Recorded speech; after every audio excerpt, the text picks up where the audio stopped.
Se você recebeu o boletim, deve ter notado um equívoco que eu cometi. Talvez involuntário, porque a intenção, o desejo de trazer o meu amigo, o reverendo Daniel Basso, para pregar, fosse tão grande que eu coloquei pregação 2 vezes aqui na liturgia. É para pregar 2 vezes, 2 sermões, né?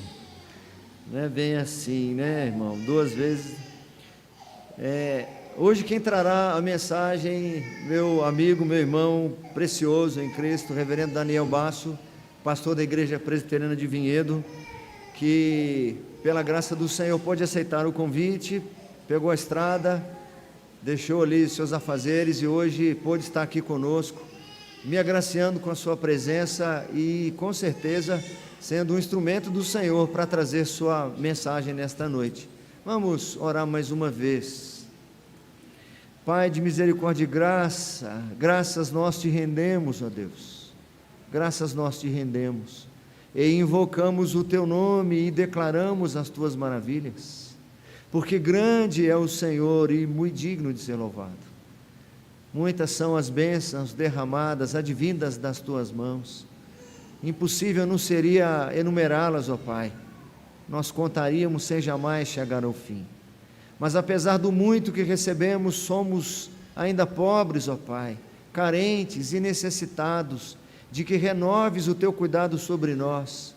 Por isso estamos aqui, Senhor, para sermos alimentados, para que nossa alma seja dessedentada pela fonte que é o Senhor, a fonte de toda graça, de toda virtude e de todo bem.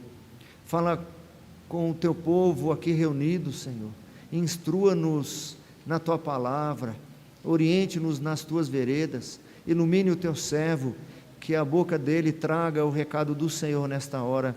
É a oração que fazemos no nome santo e precioso de Jesus. Amém. Seja bem-vindo, reverendo Daniel. Deus abençoe. Boa noite, queridos. Vamos abrir as nossas Bíblias no livro de Neemias, capítulo de número 13, do primeiro versículo até o versículo de número 14. Neemias 13, do primeiro versículo até o versículo de número 14. Eu agradeço aos irmãos pela oportunidade, é um prazer servir a Deus junto a vocês nessa noite.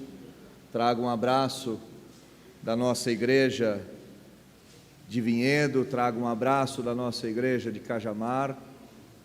Os irmãos de lá vos saúdam na minha pessoa. Neemias, capítulo de número 13, do primeiro versículo até o versículo 14. Todos acharam? Está escrito assim na Santa Palavra do Senhor. Naquele dia, se leu para o povo no livro de Moisés. Achou-se escrito que os amonitas e os moabitas não entrassem jamais na congregação de Deus, porquanto não tinham saído ao encontro dos filhos de Israel com pão e água. Antes, assalariaram contra eles Balaão para os amaldiçoar. Mas o nosso Deus converteu a maldição em bênção. Ouvindo eles, o povo, esta lei, apartaram de Israel todo elemento misto. Ora, antes disto, Eliasibe, sacerdote, encarregado da câmara da casa do nosso Deus, se tinha aparentado com Tobias, e fizera para este uma câmara grande, onde dantes se depositavam as ofertas de manjares, o incenso, os utensílios e os dízimos dos cereais, do vinho e do azeite, que se ordenaram para os levitas, cantores e porteiros, como também contribuições para os sacerdotes. Mas quando isso aconteceu, não estive em Jerusalém, porque no 32º ano de Artaxerxes, rei da Babilônia, eu fora ter com ele. Mas ao cabo de certo tempo, pedi licença ao rei e voltei para Jerusalém. Então soube do mal que Eliasibe fizera para beneficiar a Tobias, fazendo-lhe uma câmara nos pátios da casa de Deus. Isso muito me indignou, a tal ponto que atirei todos os móveis da casa de Tobias fora da câmara. Então ordenei que se purificassem as câmaras e tornei a trazer para ali os utensílios da casa de Deus com as ofertas de manjares e o incenso. Também soube que os quinhões dos levitas não se lhes davam, de maneira que os levitas e os cantores que faziam o serviço tinham fugido, cada um para o seu campo. Então contendi com os magistrados e disse: por que se desamparou a casa de Deus? Ajuntei os levitas e os cantores e os restituí a seus postos. Então todo o Judá trouxe os dízimos dos cereais, do vinho e do azeite aos depósitos. Por tesoureiro dos depósitos pus Selemias, o sacerdote, Zadoque, o escriba, e dentre os levitas, Pedaías, como assistente deles. Anã, filho de Zacur, filho de Matatias, este foi o assistente, desculpem o erro de leitura. Porque foram achados fiéis, e se lhes encarregou que repartissem as porções para seus irmãos. Por isso, Deus meu, lembra-te de mim, e não apagues as beneficências que eu fiz à casa do meu Deus e para o seu serviço. Feche seus olhos, vamos orar mais uma vez, vamos falar com o nosso Deus.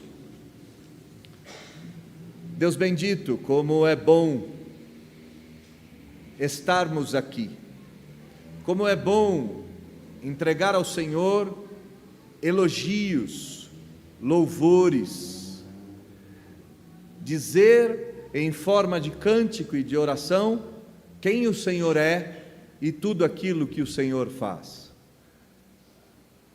É uma bênção para nós e um privilégio indizível louvarmos o Teu nome, assim como fazem os santos anjos na Sua presença. No entanto, somos carentes da Sua santa palavra. Necessitamos ouvir a Tua voz. E por isso, Deus bendito, Pai de amor, fale conosco em nome de Jesus Cristo. Toma-me em Tuas mãos e me use como o Senhor tem feito nos últimos anos. A despeito das minhas falhas e das minhas incompetências, usa-me, Senhor, a fim de exaltar e magnificar o Seu próprio nome. Faça isso para a Sua glória e por amor do Teu povo. É o que eu lhe peço, em nome de Jesus. Amém. Esse texto parece ser um texto que não tem muita relação com ações de graças. Mas eu entendo que esse é um texto que conecta o tempo em que nós estamos vivendo com a necessidade que temos de buscar o Senhor. Vivemos um tempo de reparos, de reconstruções, de recomeços. Vivemos um tempo onde aquilo que era já não é mais.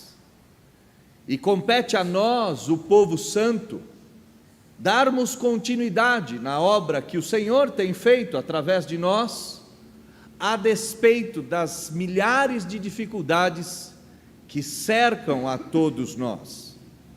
Esse é um cenário parecido com este cenário em específico do capítulo de número 13 do livro de Neemias. Neemias havia feito muitas coisas, havia realizado uma obra ímpar, uma obra inigualável. No entanto, os anos se passaram, a crise se avoluma e compete ao velho servo do Senhor recomeçar. E esse recomeço, apesar das dificuldades, é um recomeço totalmente atrelado à dependência de Deus e, consequentemente, é um recomeço que aponta para Deus, sua glória, sua majestade e a nossa gratidão por quem Ele é e por aquilo que Ele faz através de nós.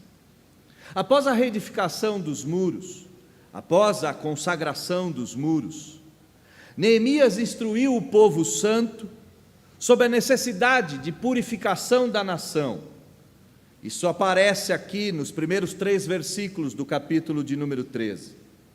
Neemias, nesse texto, irá instruí-los, como um eco daquilo que ele já havia feito, quanto à necessidade de abandonar os casamentos mistos, quanto à necessidade de deixar de tolerar a presença dos amonitas, dos moabitas, que eram povos historicamente inimigos de Deus e inimigos do povo de Deus.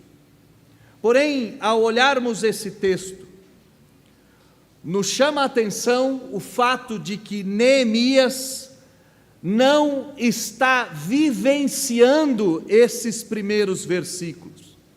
Esses primeiros versículos são uma lembrança. Esses primeiros versículos são um trazer à memória aquilo que o povo de Deus já havia experimentado, já havia vivenciado como um genuíno avivamento. Nós estamos no capítulo 13, entre 10 e 15 anos após os 3 primeiros versículos. Neemias, no versículo 6, nos disse claramente que ele teve que retornar a Suzã, na Babilônia. O rei Artaxerxes havia convocado Neemias, que era o governador, para que regressasse, a fim de tratar assuntos do próprio império.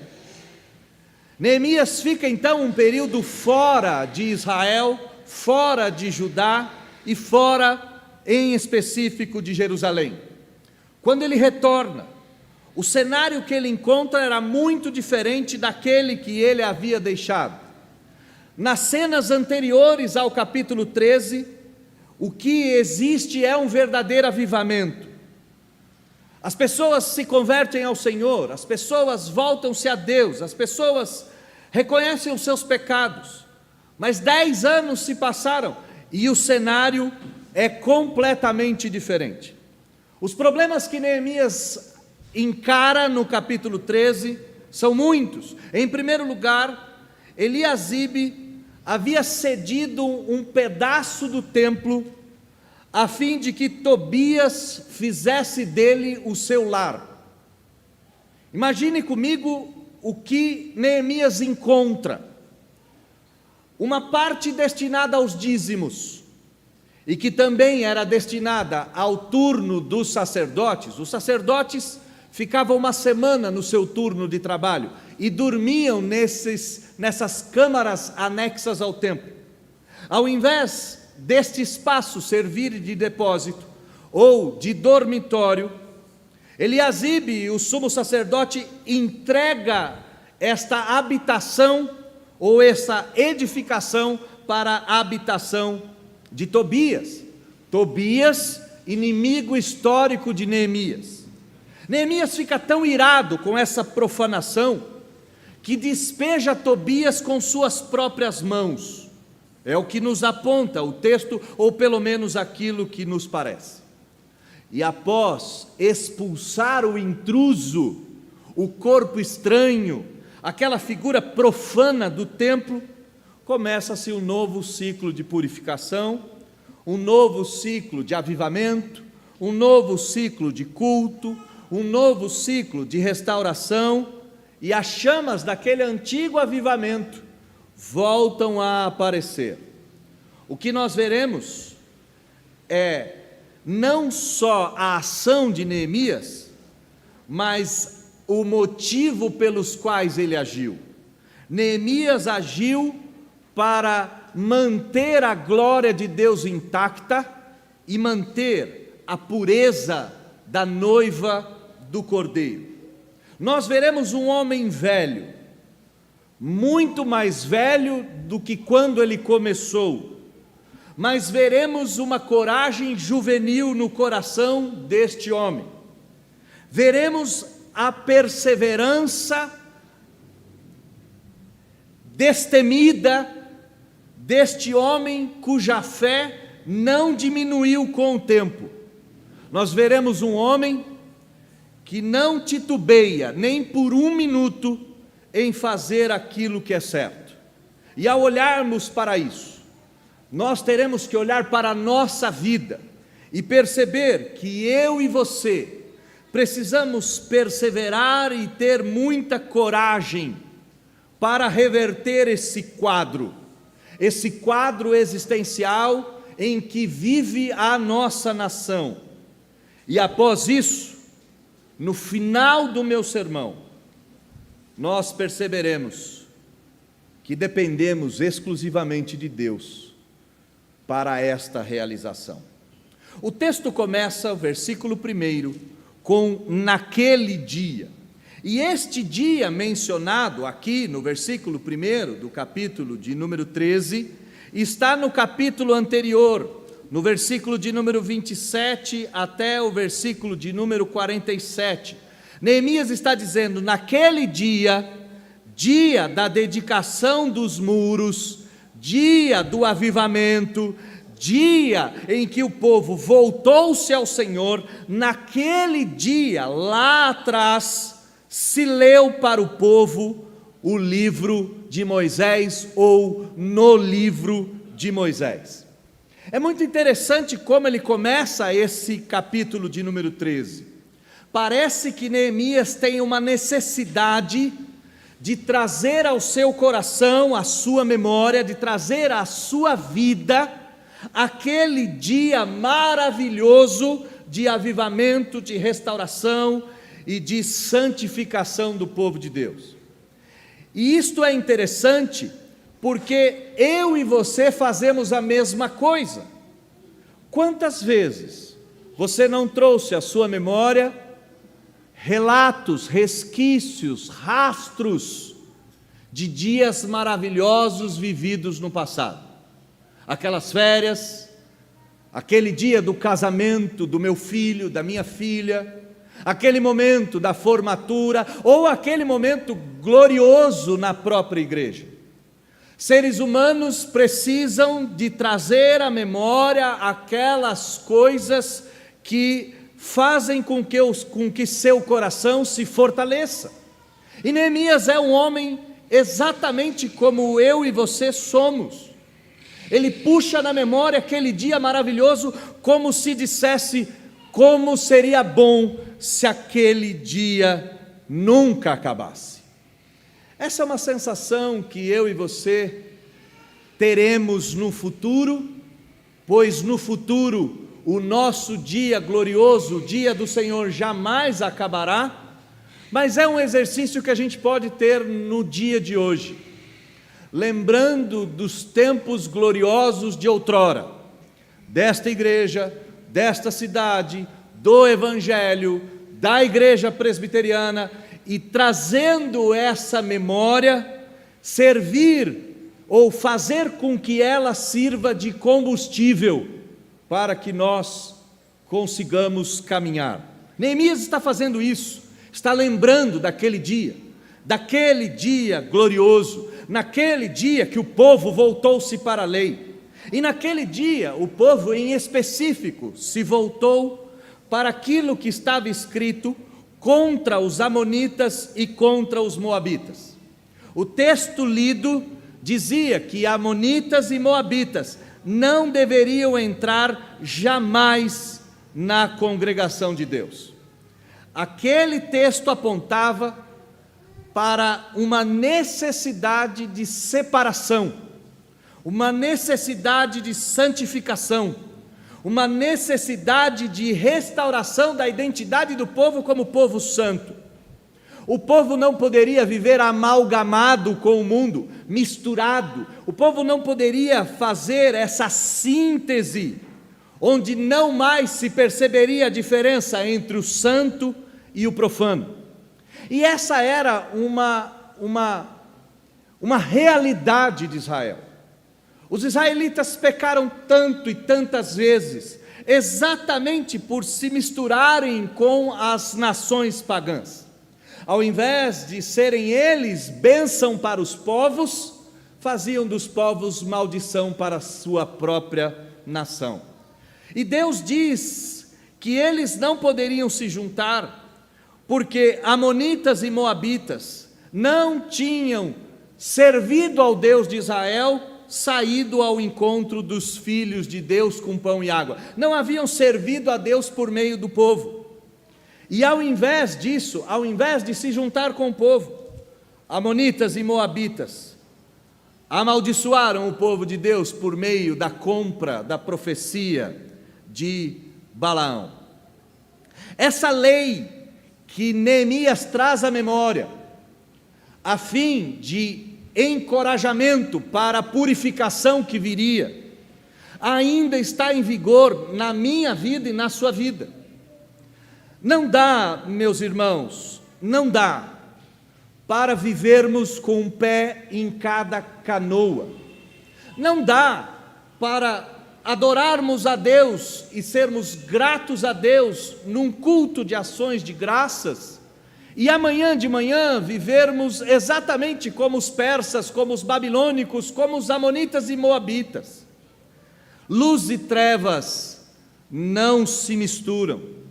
E quanto mais vazão eu dou, quanto mais mistura eu faço, quanto mais essa relação promíscua eu tenho com o mundo e com o mundanismo, mais em trevas eu me torno.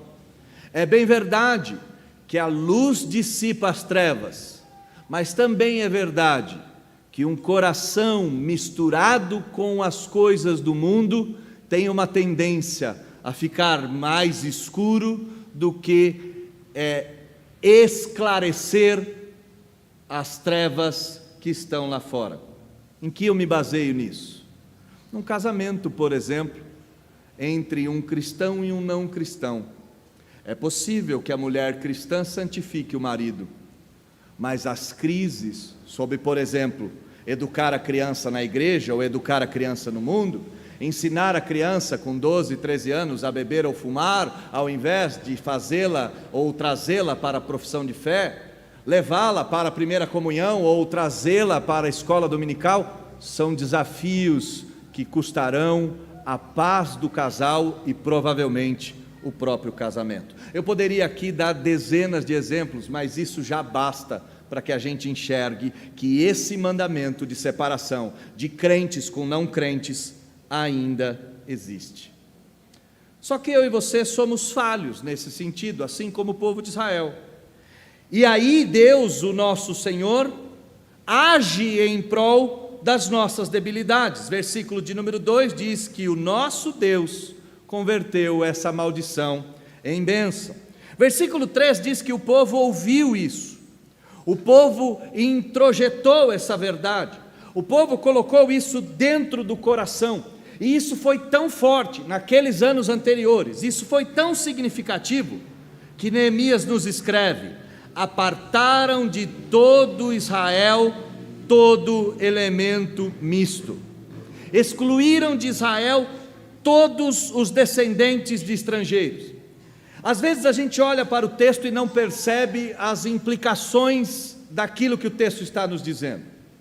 Casamentos foram desfeitos, sociedades foram rompidas, famílias foram separadas, foi radical a separação.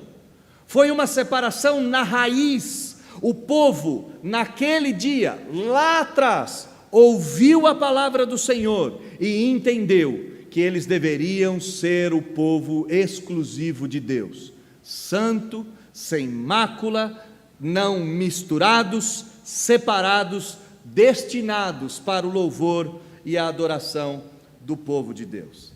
Decretos como esse, como eu já disse, são válidos até hoje. Nós não somos chamados para fugir do mundo.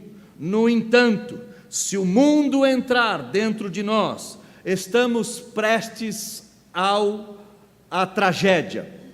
As águas mundanas não podem entrar no nosso coração, assim como as águas do mar não podem entrar num barco.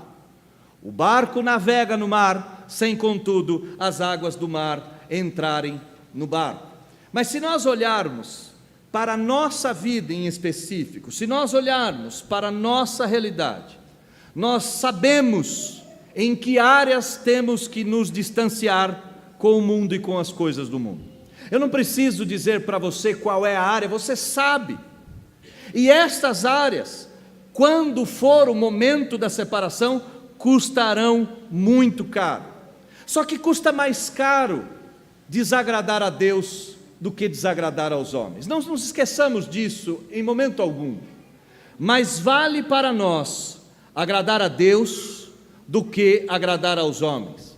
Pois, no fim das contas, os homens podem matar a carne, mas não podem condenar a nossa existência para uma existência eterna no inferno. Deus sim pode nos condenar. Um último ponto aqui, nesse início ainda de texto. Nós devemos entender que o caráter de Deus é imutável, que Deus continua abençoando o seu povo, que Deus continua transformando maldições em bênção. Isso não significa que eu devo escolher uma vida de maldição.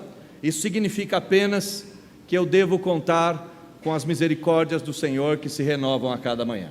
Pois bem, então aqui nós temos tudo aquilo que Neemias está relembrando, aquilo que Neemias está trazendo à memória. No versículo 6, como já citado, Neemias voltou para a Babilônia.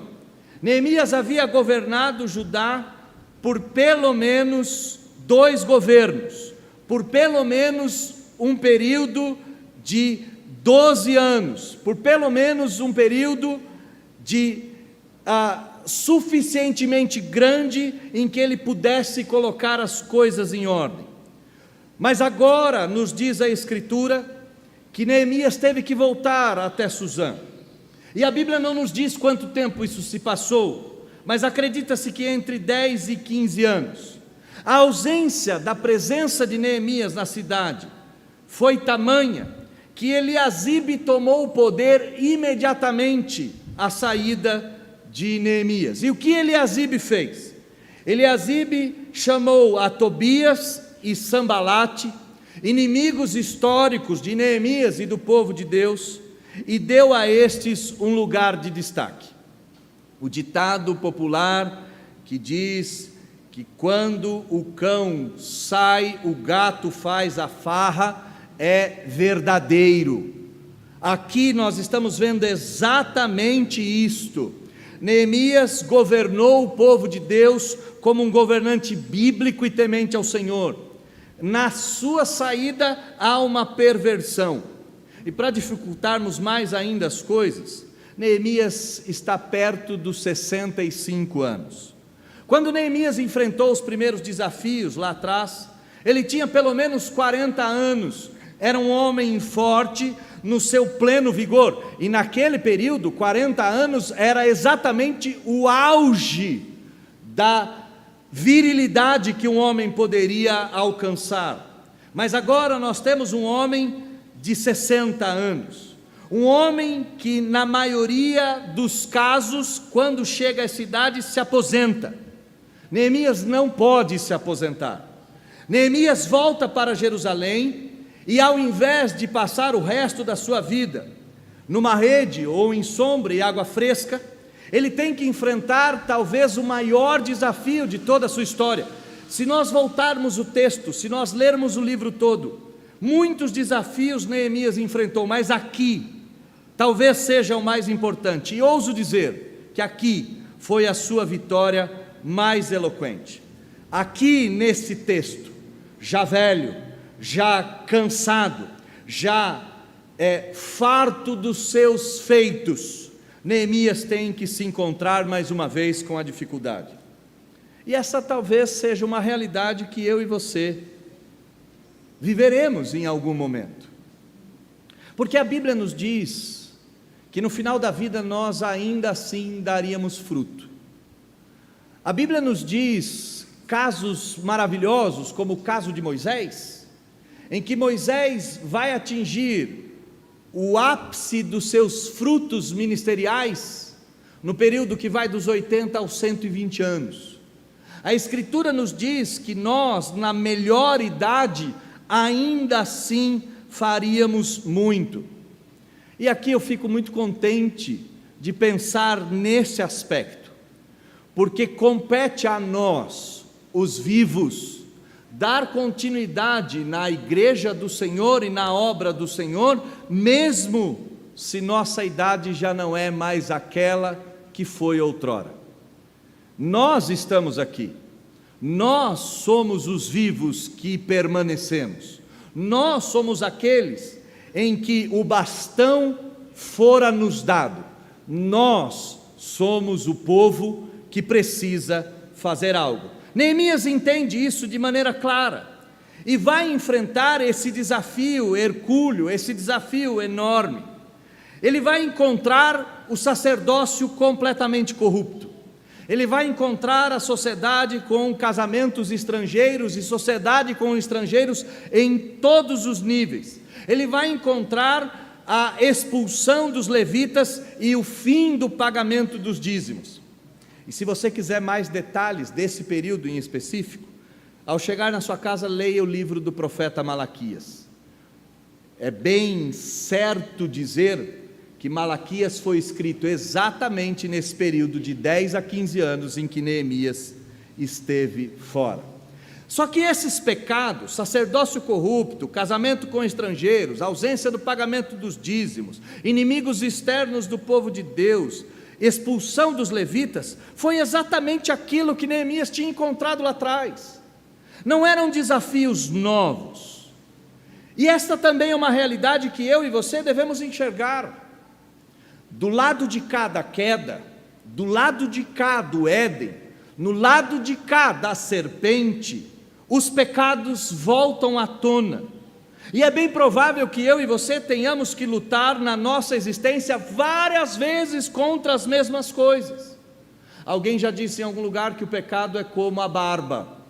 Você faz ela de manhã e de tarde ela já torna a aparecer. É uma erva daninha que não tem como se ceifar, pois ele continua a brotar. A minha realidade e a sua é esta.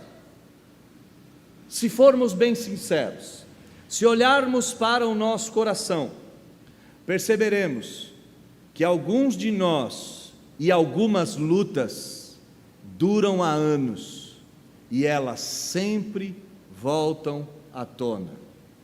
Isso não nos faz ou não nos dá motivos para desistir. Então volte, enxergue todo o cenário que nós estamos construindo. Primeiro, Neemias está trazendo à memória tempos gloriosos em que o povo de Deus se separou dos pagãos. Mas agora os anos se passaram, ele está velho, encontra novamente um cenário de destruição, um cenário de mistura, e ele não utiliza nem a velhice, nem o acúmulo das lutas, nem o reviver das batalhas como desculpa para desistir. E por que Neemias não desiste? Porque ele tem a certeza de que ele luta pela glória de Deus e para a glória de Deus.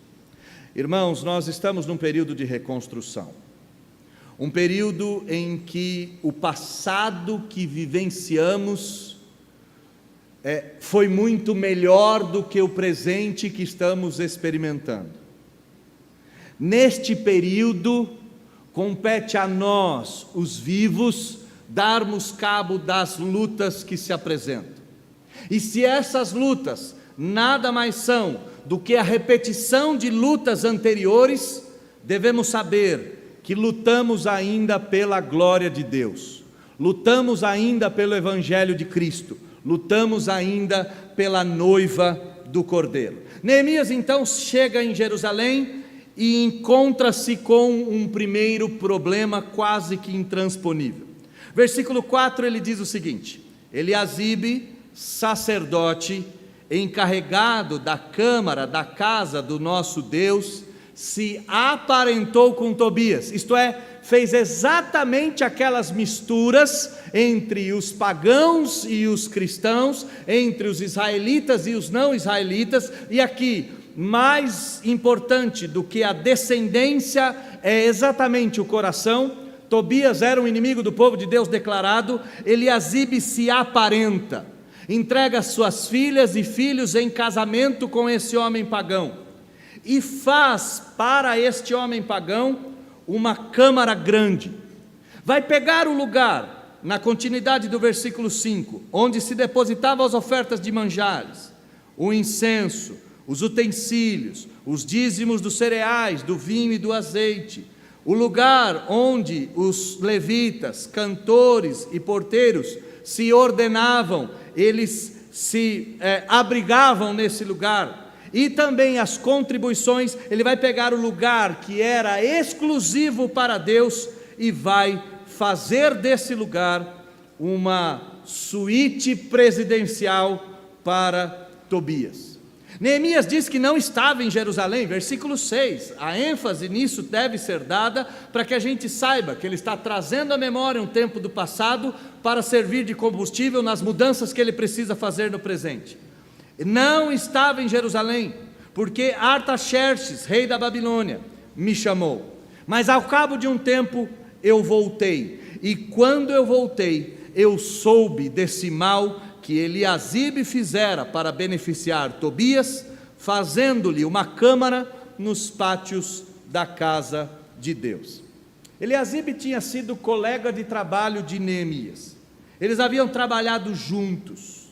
Neemias encarrega Eliasibe das dispensas e da coleta do templo. Só que Eliasibe tem desejos maiores do que estes encarregados a ele, ou aspirações maiores do que aquelas que Neemias lhes deu. Eliasibe queria poder, Eliasibe queria governo, Eliasibe queria domínio, Eliasibe queria ser o absoluto em Jerusalém. E para isso ele deu uma filha em casamento a Sambalate, e casou um dos seus filhos a Tobias. Aqui nesse texto, o que Eliasibe está fazendo é transformar a casa de Deus em moeda de troca, é transformar a igreja, e neste caso do texto, o templo, numa moeda em troca de poder.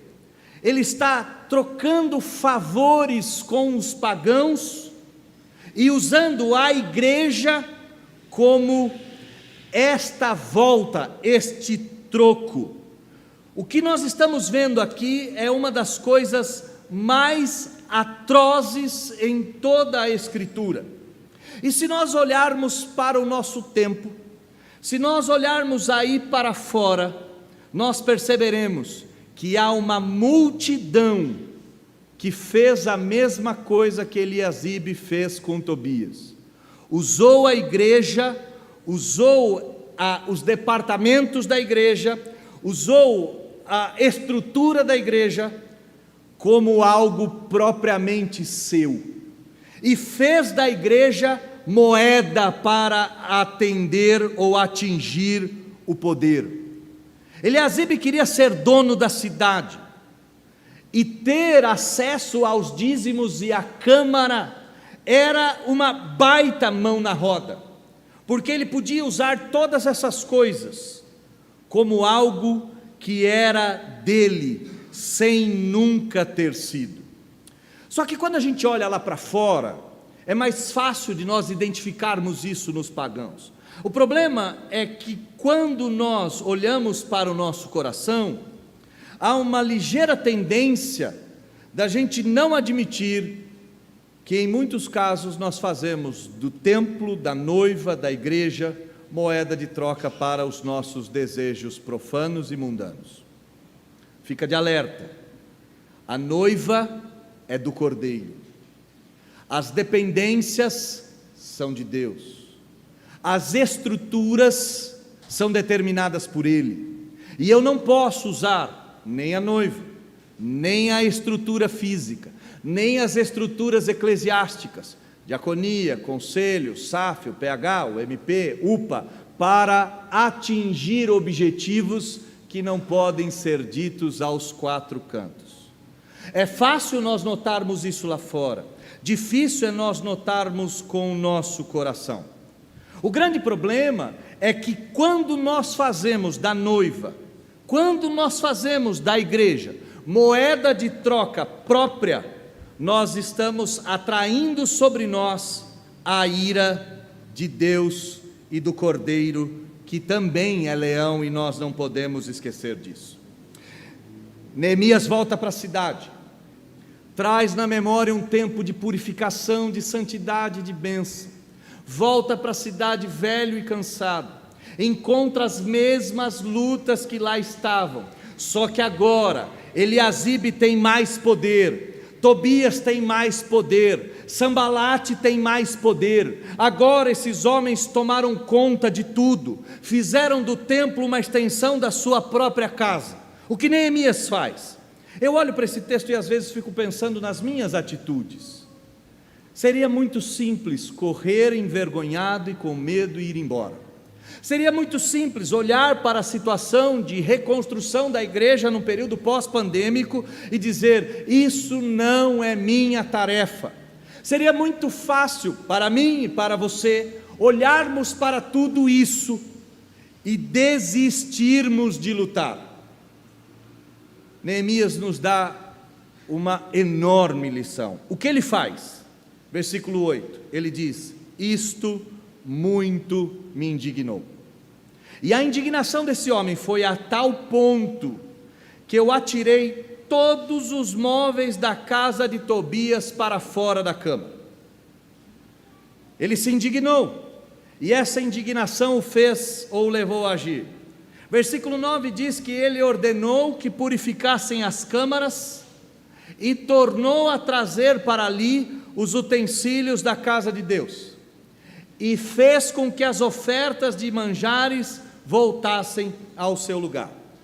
Para a gente deixar isso daqui de forma mais sintética, 4 ações Neemias tomou, e essas ações fruto da sua indignação.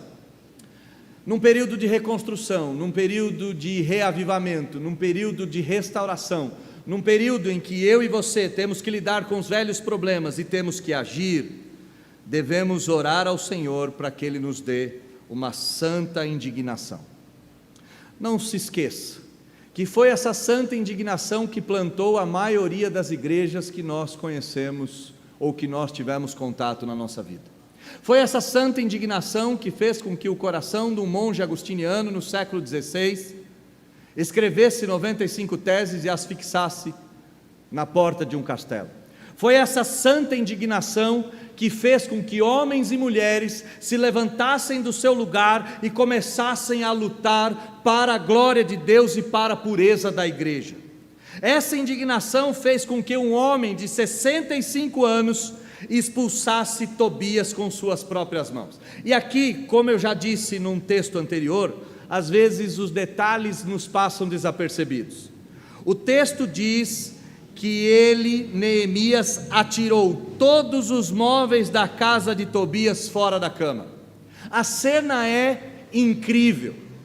Nós temos o governador, ou melhor, o ex-governador de Judá, voltando para Jerusalém depois de 10 ou 15 anos, chegando no templo, verificando que o sacerdote alugou uma parte do templo, ou doou uma parte do templo para um pagão morar. Tem um pagão morando dentro da edificação de Deus, e ao ver isso, com as próprias mãos, ele atira todos os móveis da casa de Tobias.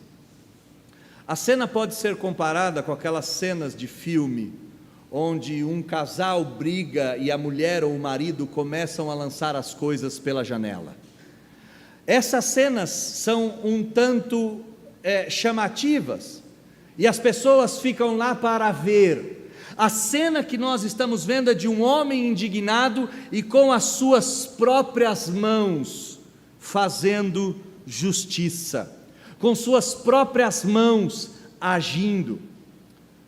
Irmãos, compete a nós, neste período e tempo que se chama hoje, compete a nós restaurarmos as coisas que se perderam. Compete a nós lutarmos para a glória de Deus e pela glória de Deus. Compete a nós alimentarmos essa ira santa e essa indignação com aquilo que é errado, e mais, compete a nós agir. Talvez Neemias tivesse na mente aquela frasezinha que diz: se não eu, quem? Se não agora, quando? Se não nós, quem fará isso? Neemias não só expulsa, eu consigo ver a cena, roupas sendo jogadas, utensílios domésticos sendo jogados, louça e pratarias sendo jogados, e após limpar, extirpar a pureza, o paganismo de Tobias dentro da pureza da câmara da casa de Deus, começa um ato de purificação, começa um ato de santificação, começa um ato de devolver à igreja aquilo que era prescrito a ela. O versículo 9 diz que Neemias trouxe de volta os utensílios da casa de Deus, trouxe de volta aquilo que o Senhor Deus havia predito. Irmãos, lutar pela glória de Deus e lutar pela igreja é algo tão incrível, que a glória de Deus foi manifesta aos seus servos de maneira muito específica, e a casa de Deus veio a ser evidenciada nessa glória. Se você trouxer à memória o tempo em que Moisés subiu até a presença de Deus, e Moisés, vendo um aspecto da bondade do Senhor, contemplou aquela maravilha, é exatamente no cenário onde Deus revela a planta da sua igreja e revela a sua santa lei. Não tem nada no templo que Deus não tenha ordenado, não tem nada da igreja que seja fruto da nossa mente. Neemias está vendo as coisas fora do lugar e entendendo que o homem colocou coisas profanas naquilo que não poderia profanar, e ele começa a devolver os utensílios do templo, e por fim, ele devolve os fins para o templo, ele vai devolver a casa de adoração exatamente para os servos de Deus, ele vai devolver aquelas coisas todas para o seu devido lugar. A gente olha para esse texto e talvez, por causa do pensamento politicamente correto, por causa do pensamento que nós nutrimos e tem sido posto na nossa goela abaixo nos últimos anos, nós olhamos a esse texto e pensamos: ele não foi muito raivoso, ele não foi muito radical, ele foi lá com as próprias mãos, expulsou, limpou as coisas, trouxe tudo de novo. Ele não poderia negociar, ele não poderia arquitetar isso, ele não poderia pensar numa maneira mais fácil de lidar com os problemas? A grande resposta é não. Algumas centenas de anos à frente, um outro judeu chega em Jerusalém. E esse outro judeu, ao chegar em Jerusalém, não encontra alguém dormindo na câmara do pátio da casa de Deus, mas ele encontra uma multidão de cambistas, ele encontra uma multidão de comerciantes, ele encontra homens vendendo todo tipo de animal para o sacrifício, a 7 tiras, 10 tiras, 20 tiras, 30 tiras poderia ter um azorrague. Um azorrague era um chicotinho cuja extremidade tinham ossinhos, pedacinhos de madeira ou pedacinhos de ferro. Jesus pega o azorrague e chuta a mesa dos cambistas e diz a esses homens: raça de víboras, fizeram da casa do meu pai um covil de ladrões. O que nós estamos vendo em Neemias é um prelúdio daquilo que Jesus iria fazer. Irmãos, se a ira santa não nos consumir, não haverá restauração da igreja e da glória de Deus nos nossos dias. Se isso não nos despertar para fazermos aquilo que devemos fazer, e às vezes fazer aquilo que devemos fazer é exatamente chutar a porta e com as próprias mãos limpar a casa de Deus dos cambistas. A pandemia serviu para expor os cães e os lobos. Quantas atrocidades nós não vimos das igrejas, quantas igrejas lutando para a sua abertura meramente para restaurar os dízimos, Como nós não estamos vendo isso, isto faz parte e é a noiva de Cristo que está sendo aviltada. Tem uma história que Paul Washer conta que é muito interessante, e essa história deve ficar na nossa mente gravada. Paul Washer diz que a igreja é mais ou menos como a história de um marido, ou melhor, de um noivo, que teve que se ausentar do país para cuidar dos seus negócios, e deixou a sua noiva aos cuidados dos seus amigos. Só que os seus amigos ficaram entorpecidos com as luzes do mundo, ficaram embriagados com os gostos do mundo, ficaram completamente estranhos à noiva, não mais cuidaram dela. E então os lobos e os ladrões chegaram. Só que ao invés de matarem a noiva, eles a estupraram, eles abusaram dela, eles rasgaram seu vestido, arrastaram ela pela rua e fizeram dela pior do que a mais baixa das meretrizes. Paul Washer então pergunta: quando o noivo voltar, o que ele fará para ou contra os estupradores? E a resposta é: ele irá destruí-los. Mas o grande problema aqui são os amigos. Nós não somos os estupradores da noiva, e que assim o seja, mas nós somos, nessa história, os amigos dela, os amigos do noivo. E a fala de Paul Washer é: o que se fará? E é claro que ele está ecoando uma parábola do próprio Senhor Jesus. O que se fará para os amigos da noiva que não a protegeram? Neemias tem isso em mente. Ele traz os tempos gloriosos de santidade, de avivamento, de comunhão, de pregação, de evangelismo. Ele traz isso ao coração, e isso o impulsiona. Ele não olha para as suas limitações, ele não olha para os problemas, ele não olha nem mesmo para o fato dele estar revivenciando as coisas. Ele simplesmente olha para Deus e para a glória de Deus, e isso faz com que ele haja com veemência, buscando a santidade, buscando a beleza. Sabe, meus irmãos, eu creio que quando o Senhor Deus nos chamar, e se Ele não voltar antes e nos levar totalmente com Ele, não nos levar no sentido de arrebatamento, mas nos levar para si, nos trazer para si, se Ele não voltar para todos nós, certamente Ele voltará para cada um de nós. E se naquele dia Ele nos perguntar: lutaste pela pureza da minha noiva que estava sob os seus cuidados? Que o Senhor nos ouça dizer que, como escravos fiéis, nos mantivemos aos pés da noiva, lutando pela sua pureza e pela sua santidade, mesmo quando ela era atacada pelos mais terríveis inimigos. Que Deus nos encontre assim. Mas há um segundo problema. O segundo problema está aqui no versículo de número 10, e ele é decorrência do primeiro. Também soube que os quinhões dos levitas não se lhes davam, de maneira que os levitas e os cantores que faziam serviço tinham fugido cada um para o seu campo.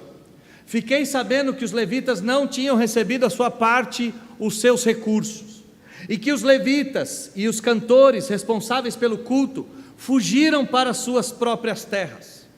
É claro que quando a pureza da noiva é maculada, aqueles que lutam por ela são expulsos pelos malfeitores.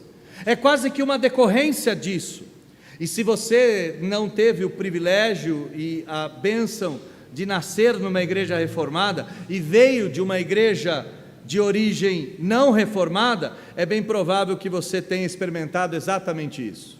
Quando você se levantou para dizer que as coisas estavam acontecendo da maneira errada e não bíblica, é bem provável que você tenha sido convidado a se retirar da igreja, procurar um outro caminho, abrir ou bater em outra porta.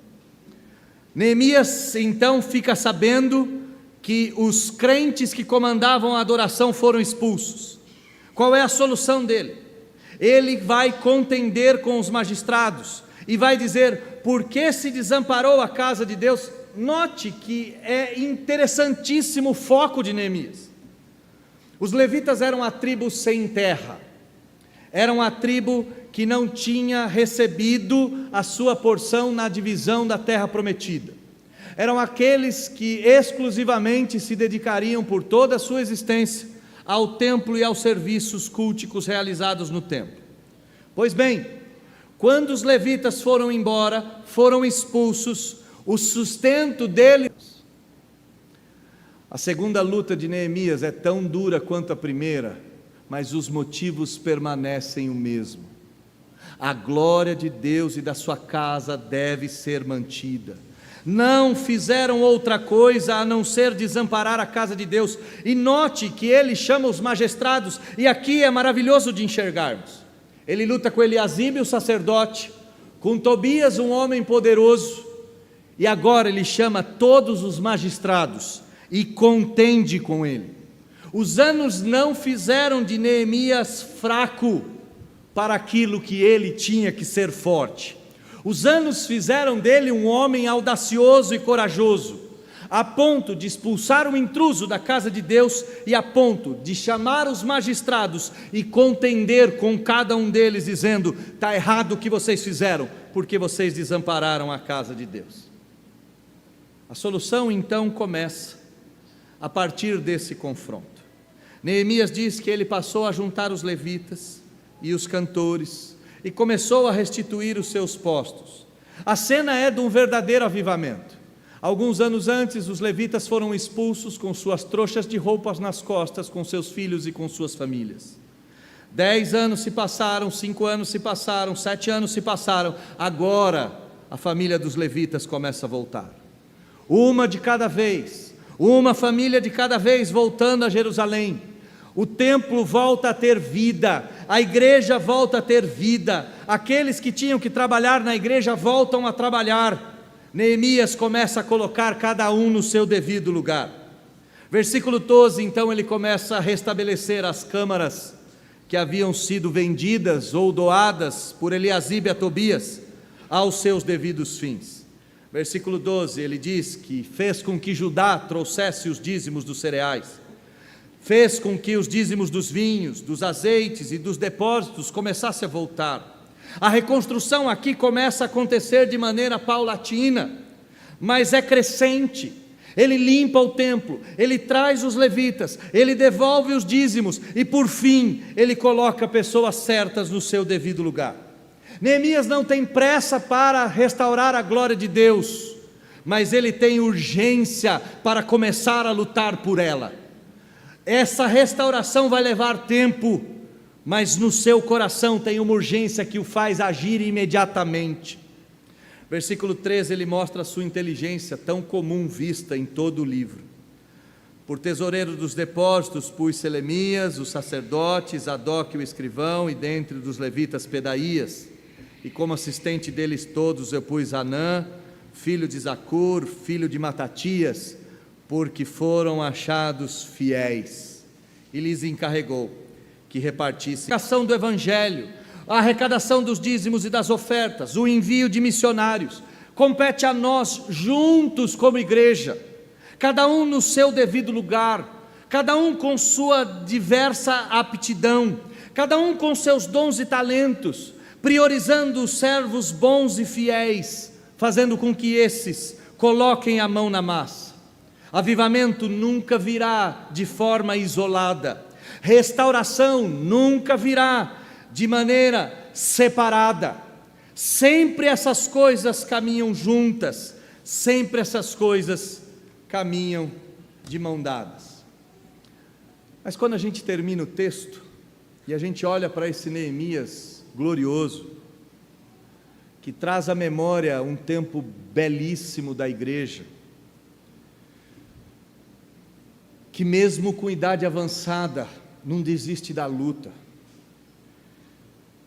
que sofre pela pureza da noiva e pela sua beleza, que briga com poderosos e com magistrados para que as coisas funcionem do jeito certo. Quando a gente olha para esse homem, a tendência que eu e você temos é de olhar para Neemias e dizer: que baita herói bíblico, que baita homem de Deus, e ele só fez esse tipo de coisa porque ele era o sujeito que ele foi. O versículo 14 está aqui exatamente para quebrar, como um martelo esmiuça a penha, essa ideia de nós acharmos que Neemias é o herói a ser imitado. Versículo 14, Neemias para a sua restauração, Neemias para a sua atitude de purificação, Neemias para tudo isso. A cena aqui que me vem à mente é de um homem que coloca as mãos na cabeça e diz: meu Deus do céu, que luta é essa que eu tenho que enfrentar? Que luta é essa que eu tenho que me deparar? Que trabalho gigantesco é esse que está diante de mim? A cena que eu vejo aqui é de um homem que olha para o desafio e se julga completamente incompetente. E por se julgar incompetente, ele diz: Deus meu, lembra-te de mim e não apagues nenhuma das coisas que eu fiz de bem ou de bom para a sua casa e para o seu serviço.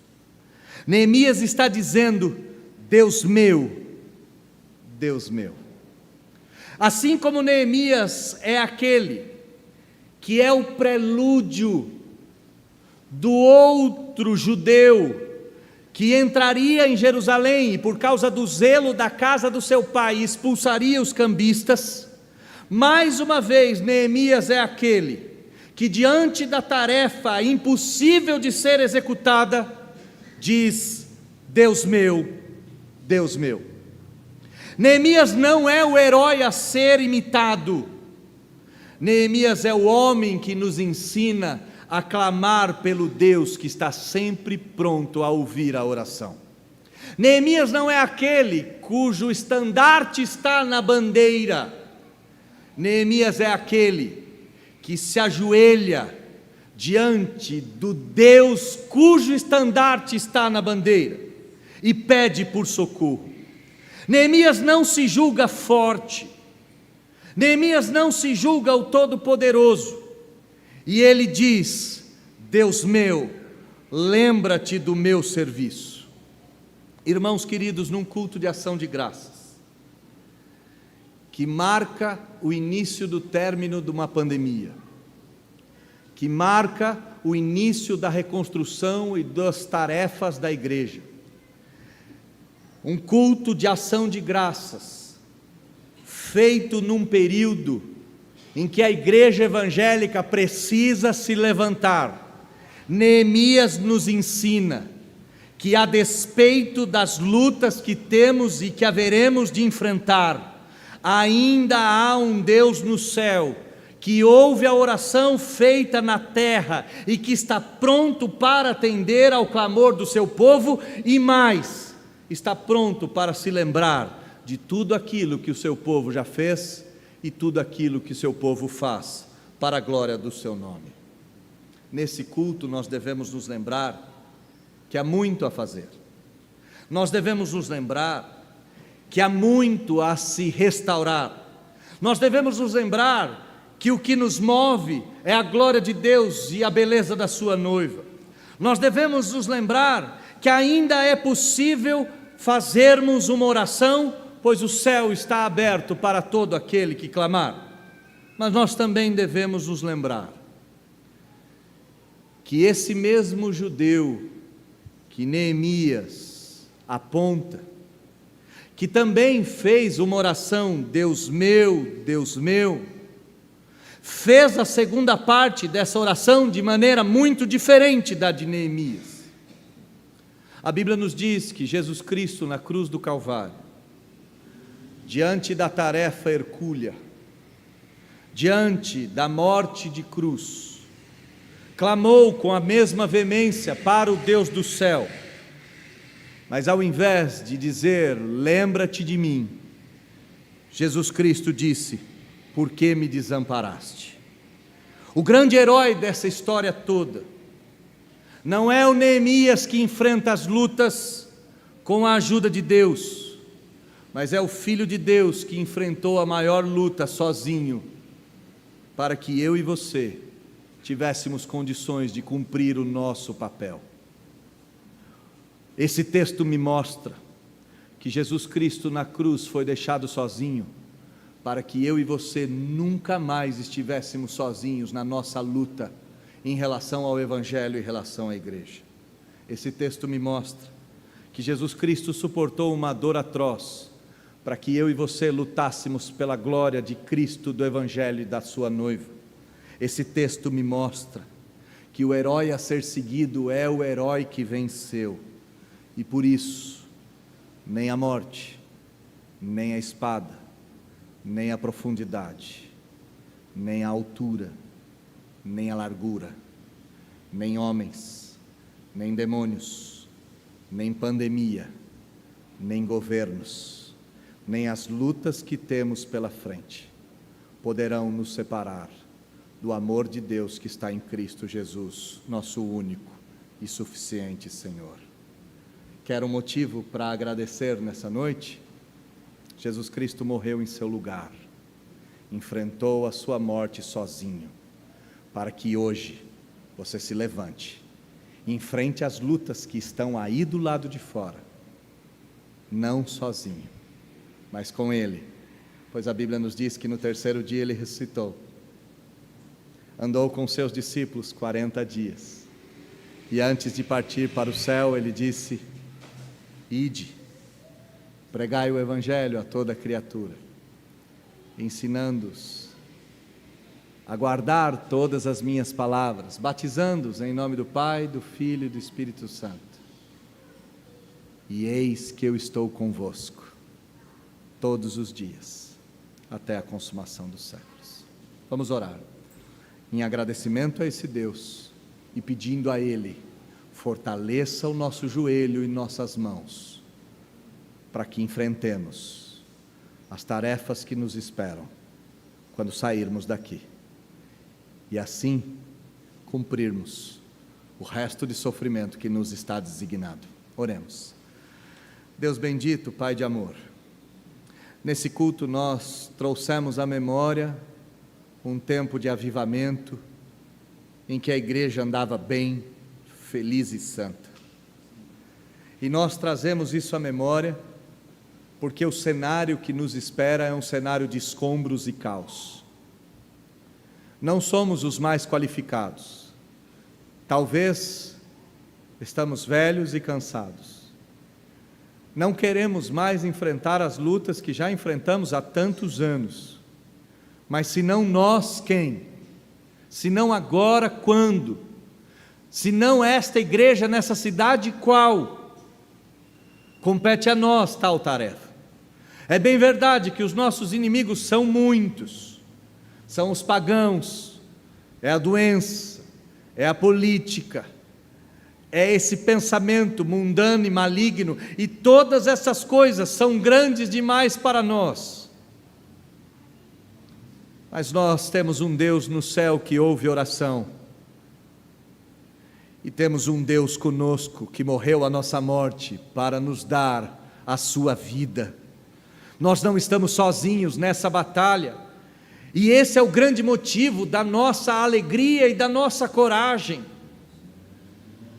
Não é possível gratidão sem bravura, não é possível ações de graça sem perseverança, não é possível exaltarmos o Senhor sem lutarmos pela pureza da sua noiva e pela causa do Evangelho. Então, nesse culto de ação de graças, nós agradecemos porque o céu ainda está aberto para cada crente que ora, agradecemos porque nenhum crente precisa ser herói, agradecemos porque o verdadeiro herói morreu sozinho naquela cruz, agradecemos porque o verdadeiro herói ressuscitou dentre os mortos, vivo está e conosco também está, e lhe pedimos: lembra-te de nós, Lembra do que fizemos no passado. Não se esqueça de tudo que fizemos, ó Senhor, mas fortaleça nossos braços cansados, nossos pés machucados e nossos joelhos trôpegos, porque ainda é muito o que fazer. Há um mundo caído e caótico que precisa de crentes destemidos para lutar pela pureza da noiva e pela glória de Cristo. Eis-nos aqui, envia-nos a nós. Nós oramos em nome de Jesus.